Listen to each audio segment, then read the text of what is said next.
യേശുവേ നന്ദി, യേശുവേ സ്തോത്രം, യേശുവേ ആരാധന.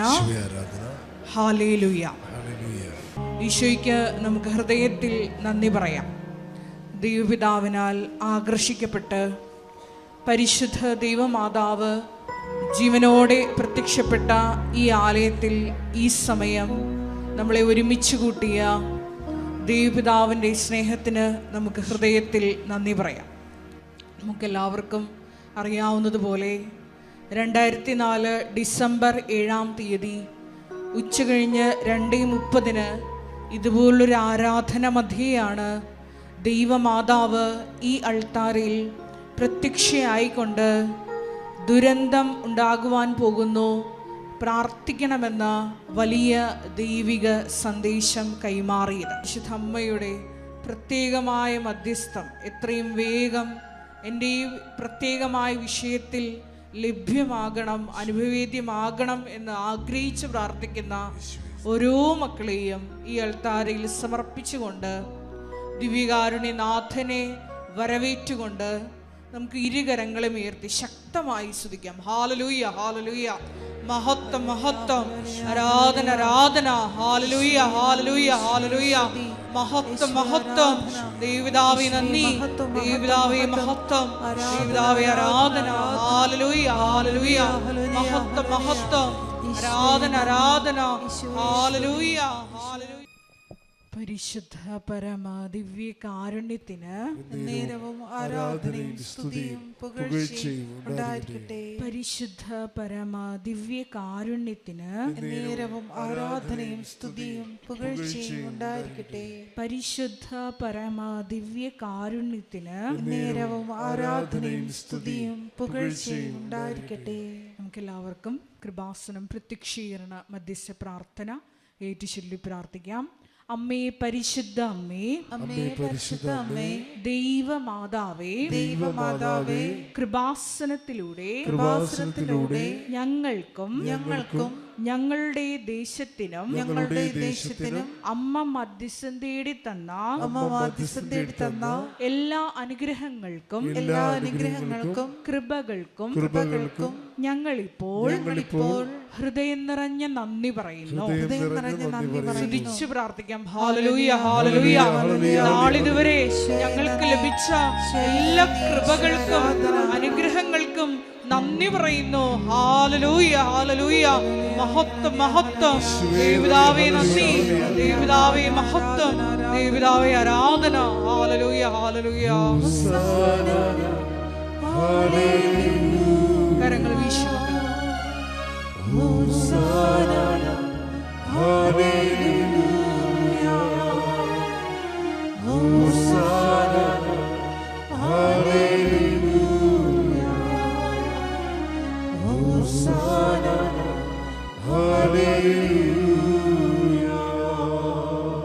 പരിശുദ്ധ പരമ ദിവ്യ കാരുണ്യത്തിന് നേരവും ആരാധനയും സ്തുതിയും പുകഴ്ചയും ഉണ്ടായിരിക്കട്ടെ. പരിശുദ്ധ പരമ ദിവ്യ കാരുണ്യത്തിന് നേരവും ആരാധനയും സ്തുതിയും പുകഴ്ചയും ഉണ്ടായിരിക്കട്ടെ. പരിശുദ്ധ പരമ ദിവ്യ കാരുണ്യത്തിന് നേരവും ആരാധനയും സ്തുതിയും പുകഴ്ചയും ഉണ്ടായിരിക്കട്ടെ.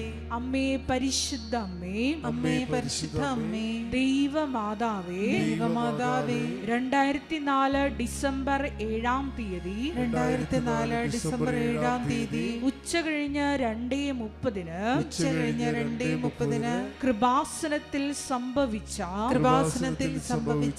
അമ്മയുടെ പ്രത്യക്ഷപ്പെടലിനെ കുറിച്ച് തിരുസഭയ്ക്ക് സമർപ്പിച്ചിരിക്കുന്ന പഠനരേഖകളുടെ മേൽ വസ്തുനിഷ്ഠവും ദൈവശാസ്ത്ര വിധി പ്രകാരമുള്ളതുമായ അന്വേഷണ പഠനങ്ങൾ നടത്തി ആ പ്രത്യക്ഷപ്പെടലിലൂടെ പ്രകടമായ ദൈവമാതാവിന്റെ പ്രത്യേക കരുതലും സംരക്ഷണവും വെളിപ്പെടുത്തുന്ന പീഡിതരുടെ ആശ്വാസവും പ്രവാചകന്മാരുടെ രാജ്ഞിയും പ്രവാചകന്മാരുടെ രാജ്ഞിയും വാഗ്ദാനത്തിന്റെ പേടകവും വാഗ്ദാനത്തിന്റെ പേടകവും പ്രപഞ്ച പ്രകൃതിയുടെ മാതാവുമായ പ്രപഞ്ച പ്രകൃതിയുടെ മാതാവുമായ പരിശുദ്ധ അമ്മയുടെ ഭക്തി പരിശുദ്ധ അമ്മയുടെ ഭക്തി തിരുസഭയിൽ കൂടുതൽ പ്രചരിച്ച് തിരുസഭയിൽ കൂടുതൽ പ്രചരിച്ച് ജീവിതത്തിന്റെ ദുരിത ദുരന്ത അവസ്ഥകളിൽ അകപ്പെട്ടു കഴിയുന്ന അനേകായിരം മക്കൾക്ക് ദൈവത്തിന്റെ സാന്നിധ്യവും സന്ധിപ്പും കൂടുതൽ അനുഭവിക്കുക വഴി ആത്മീയ വിശുദ്ധിയും ദൈവശക്തിയും കൈവരിക്കുവാൻ ഞങ്ങളുടെ കുടുംബങ്ങളെ ഇടയാക്കണമേ. സ്തുതിച്ച് പ്രാർത്ഥിക്കാം. Hallelujah, hallelujah. ഉടമ്പടിയെടുത്ത് പ്രാർത്ഥിക്കുന്ന ഞങ്ങളുടെ കുടുംബങ്ങളെ വിശുദ്ധീകരിക്കണമേ എന്ന് പ്രാർത്ഥിക്കുന്നു, ശക്തീകരിക്കണമേ എന്ന് പ്രാർത്ഥിക്കുന്നു, ആത്മാവാൽ വഴി നടത്തണമേ എന്ന് പ്രാർത്ഥിക്കുന്നു, സാക്ഷികളാക്കി ഉയർത്തണമേ എന്ന് പ്രാർത്ഥിക്കുന്നു. Hallelujah, hallelujah. ദൈവപിതാവേ നന്ദി, ദൈവപിതാവേ മഹത്വം, ദൈവപിതാവേ ആരാധന. ഹല്ലേലൂയ.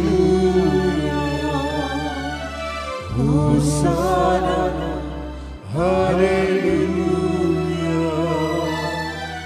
ഹോസാന ഹല്ലേലൂയ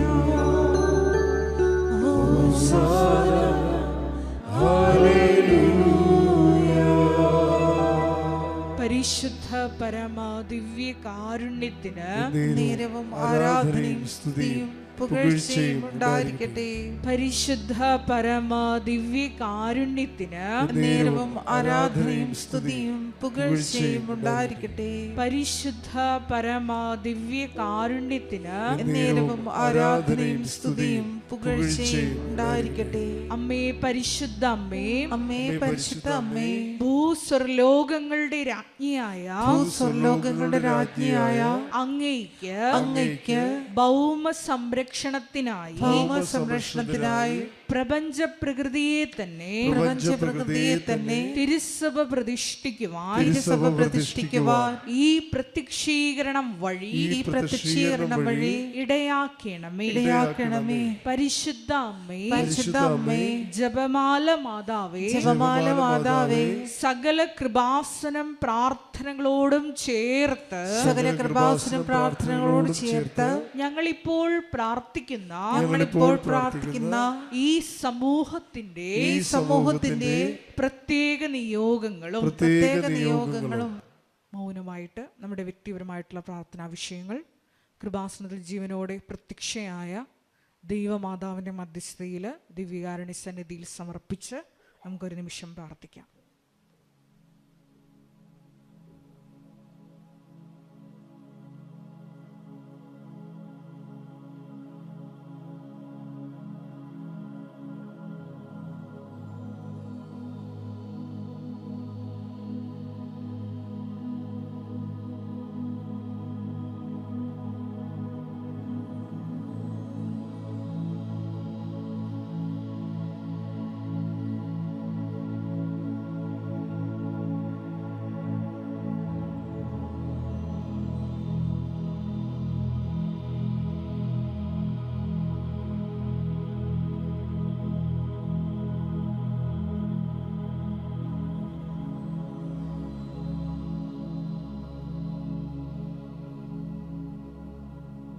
അമ്മയുടെ പ്രത്യക്ഷീകരണത്തിന്റെ ഈ അനുഗ്രഹവേളയിൽ ഞങ്ങൾക്ക് സാധിച്ചു തരുവാൻ കനിയണമേ.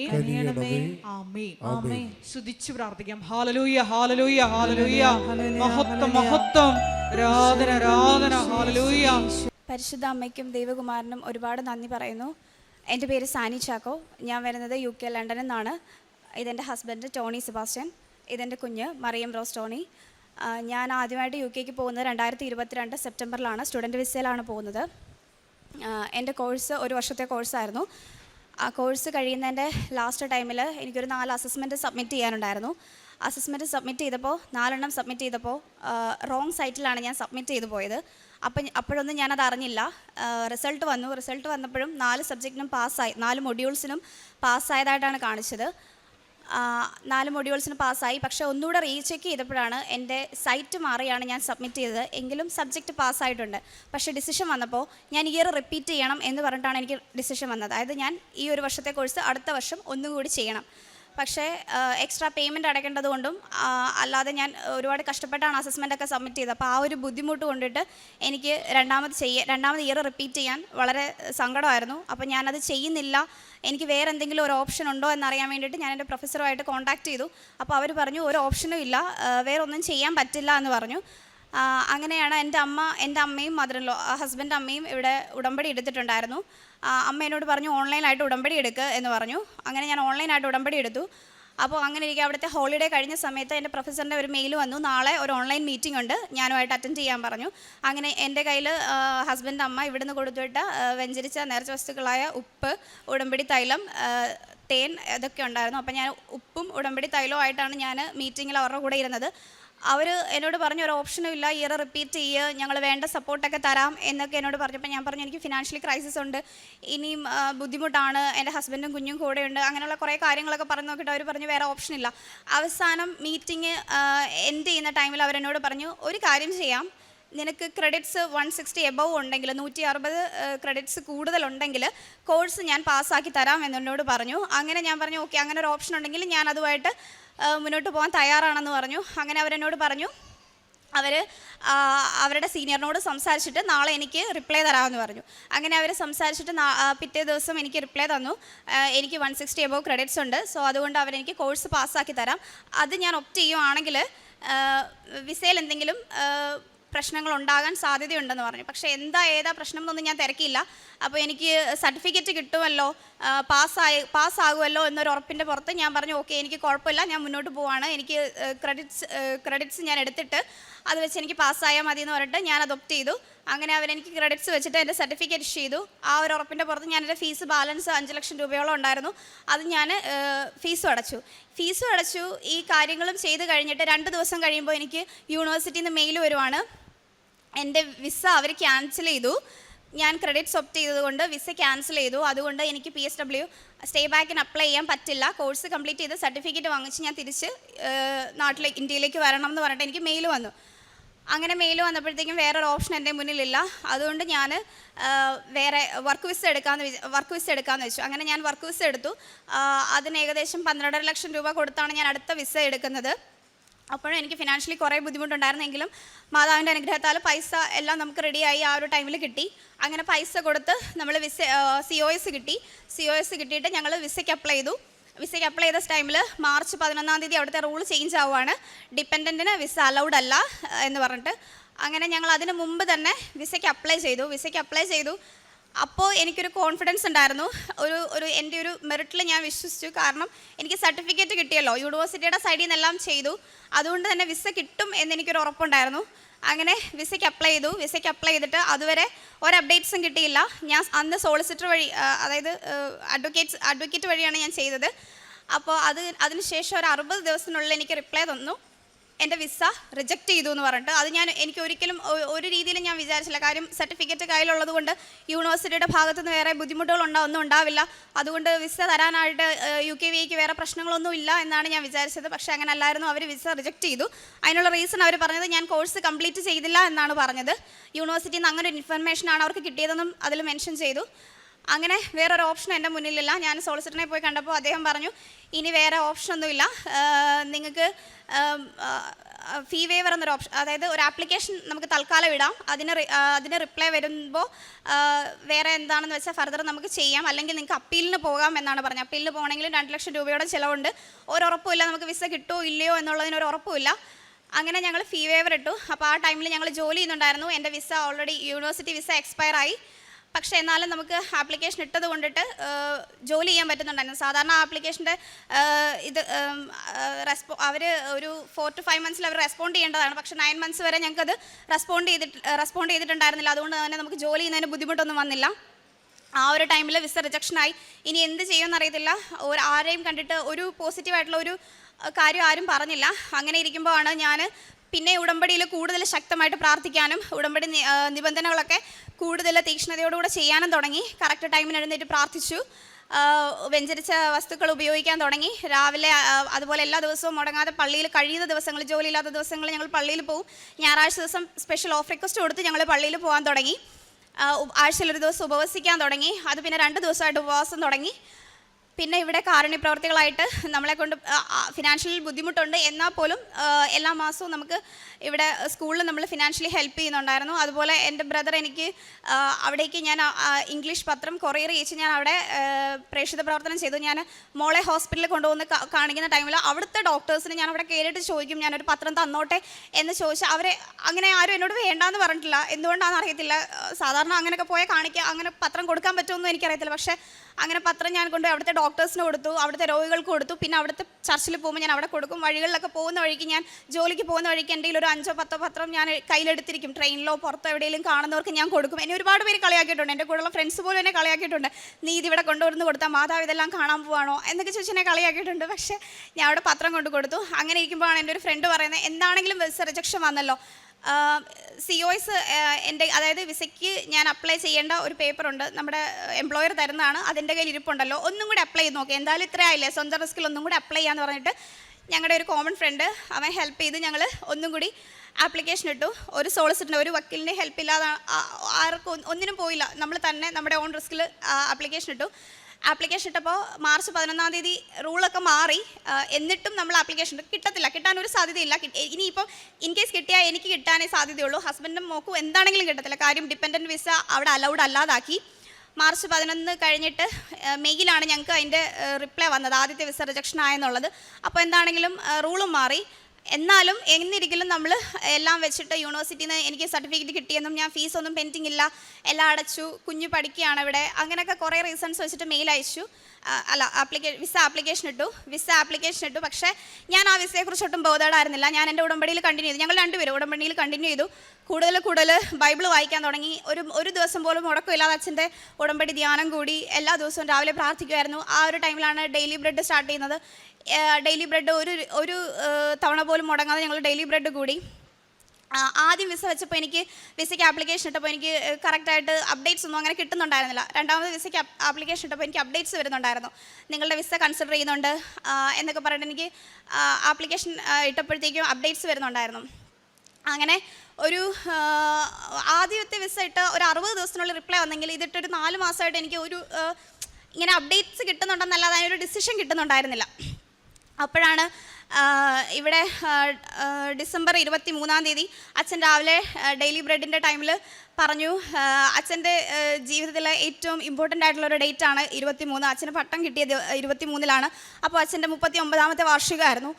അപ്പോൾ ഇങ്ങനെ പ്രാർത്ഥിച്ചുകൊണ്ടിരുന്ന സമയത്ത് ഞാൻ അമ്മയോട് ചോദിച്ചു, എല്ലാവർക്കും ഓരോ ഡേറ്റ് ഇങ്ങനെ പ്രധാനപ്പെട്ടതാണല്ലോ, എൻ്റെ കല്യാണം കഴിഞ്ഞതും ഒരു ഒക്ടോബർ 23-ാം തീയതിയാണ് എന്ന് ഞാനിങ്ങനെ എൻ്റെ മനസ്സിൽ പറഞ്ഞു. പക്ഷേ വിസ കിട്ടുമെന്നൊന്നും ഒരു ഉറപ്പില്ല. കാര്യം അത് ഹോളിഡേയുടെ ടൈമാണ്. ഡിസംബർ 23, 24, 25-ാം തീയതി ക്രിസ്മസ് ആണ്. അപ്പോൾ അങ്ങനെ വിസ വരുമെന്നൊന്നും മനസ്സിൽ പോലും പ്രതീക്ഷിച്ചില്ല.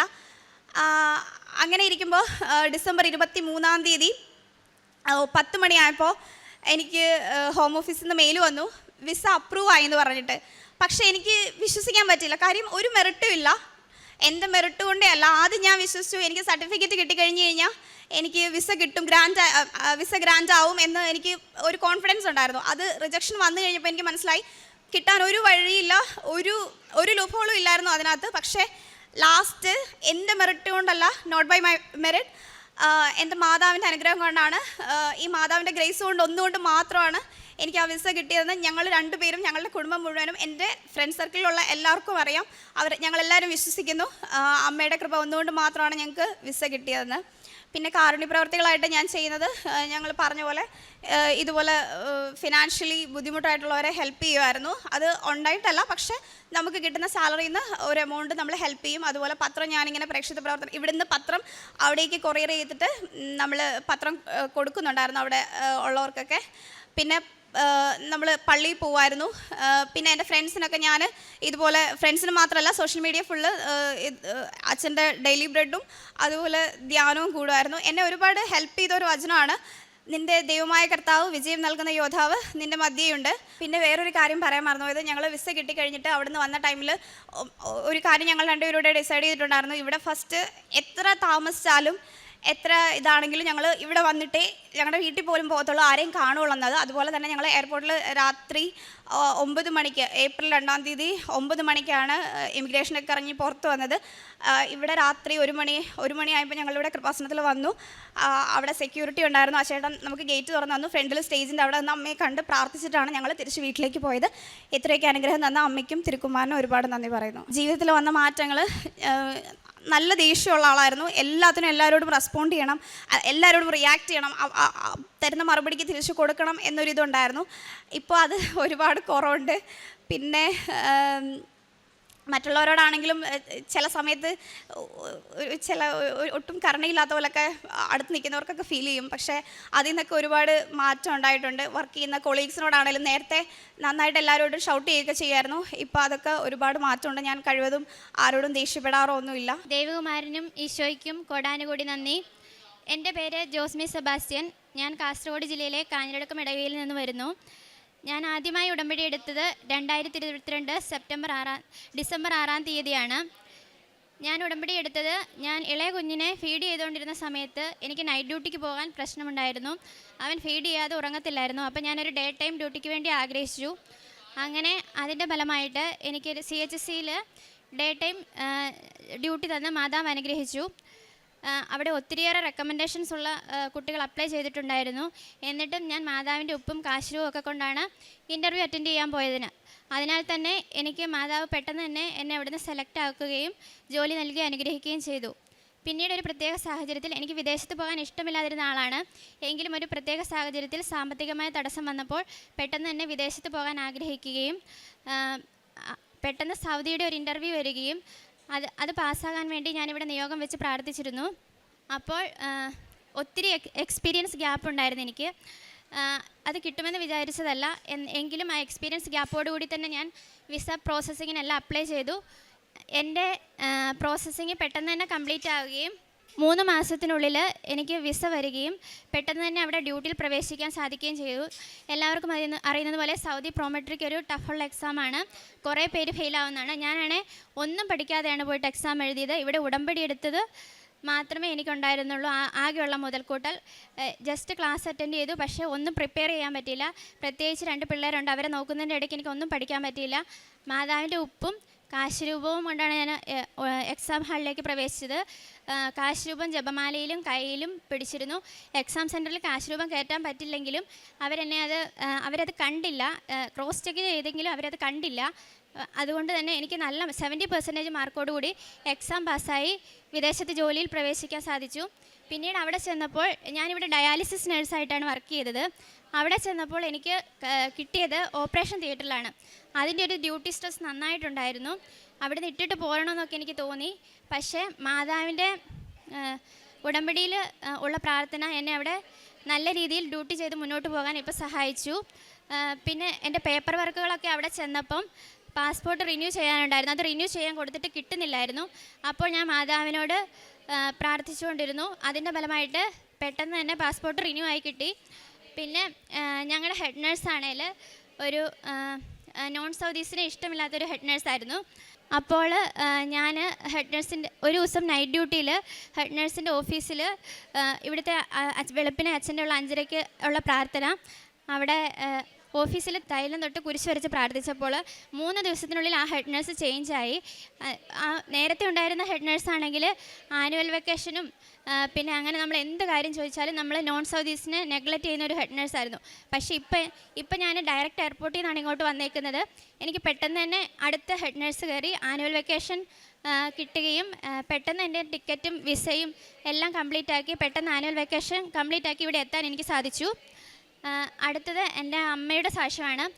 ഞങ്ങൾ 6-7 വർഷമായി ഒരു സൗകര്യമുള്ള സ്ഥലത്ത് ഒരു വീടിന് വേണ്ടി ആഗ്രഹിക്കുന്നു. കാരണം ഞങ്ങളുടെ വീട് കുറച്ച് മലയിലായിരുന്നു. അമ്മയ്ക്ക് ഞങ്ങൾ 3 പെൺപിള്ളേരാണ്. അപ്പോൾ ഒത്തിരി നാളായി ഒരു 8-9 വീട് കണ്ടു. എന്നിട്ടത് ക്യാൻസലായി പോയിക്കൊണ്ടിരിക്കുകയായിരുന്നു.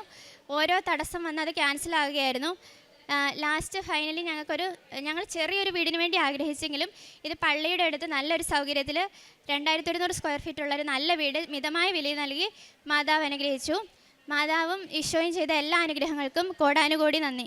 ആത്മീയമായിട്ട് എൻ്റെ ജീവിതത്തിൽ വന്ന മാറ്റങ്ങൾ, നേരത്തെയൊക്കെ കുർബാന കിട്ടാൻ അവസരങ്ങൾ ഉണ്ടായിരുന്നെങ്കിൽ ഞാൻ കുർബാനയ്ക്ക് പോകാൻ രാവിലെ എണീക്കാനുള്ള മടി കൊണ്ട് കുർബാനയ്ക്ക് പോകാതിരുന്നു. പക്ഷേ നിങ്ങൾക്കറിയാം, ഇപ്പോൾ സൗദിയിൽ ഞാൻ ചെന്ന സമയം മുതലാണ് സൗദിയിൽ ആ തബൂക്ക് എന്ന സ്ഥലത്ത് പിന്നെ വീക്ക്ലി മാസം തുടങ്ങിയത്. കാരണം അതിനു മുമ്പ് മാസത്തിൽ ഒരിക്കലേ മാസം ഉണ്ടായിരുന്നുള്ളൂ. അപ്പം ഞാൻ ചെന്നപ്പോൾ ഇവിടുന്ന് പോയപ്പോൾ എനിക്ക് വിഷമം ഉണ്ടായിരുന്നു, കുർബാന കാണാൻ പറ്റുമോ, കൂടാൻ പറ്റുമോ എന്നൊക്കെ. പക്ഷേ അവിടെ ചെന്ന് കഴിഞ്ഞപ്പോൾ എല്ലാ ആഴ്ചയും അവിടെ എനിക്ക് കുർബാന കൂടാൻ സാധിക്കുന്നുണ്ട്. ഈവൻ നൈറ്റ് ഡ്യൂട്ടി കഴിഞ്ഞും എത്ര സ്ട്രെസ്സുള്ള ഡ്യൂട്ടി കഴിഞ്ഞാണേലും ഞാൻ എൻ്റെ ഫ്രണ്ട്സിനെയും കൂട്ടി കുർബാന കൂടാൻ അവിടെ പോകും.